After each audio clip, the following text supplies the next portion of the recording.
দুটো গল্প বানিয়ে দিয়েছিল। যাই হোক, আমরা তার সান্নিধ্য এসেছি, আমরা উপকার পেয়েছি। অকালে গৌরী চলে গেল আমাদের ছেড়ে।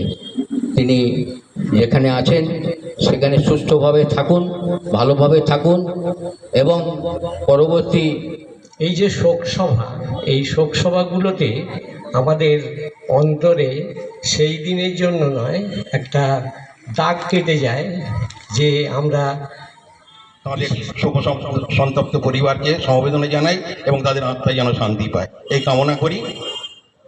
জন্মিলে মরিতে হবে, অমরকে কোথা কবে, চিরস্থির কবে নীর, হায় রে জীবন নদে।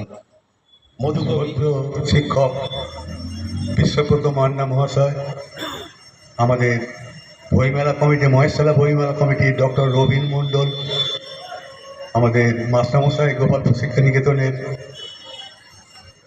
বন্ধুবর শ্রী ধ্রুবজ্যোতি মণ্ডল। একজন পড়বে, তুমি মেলাবে, আমি শিখলাম, আমার সেকেন্ড লার্নিং হলো।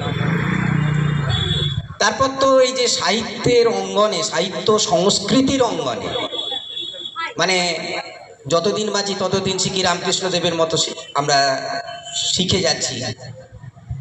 তা আমাদের মনের মধ্যে একটা আকুতি তৈরি হলো। আমরা এর আগে লীলা রায় স্মৃতি পুরস্কার প্রাপ্ত, পশ্চিমবঙ্গ সরকারের লীলা রায় স্মৃতি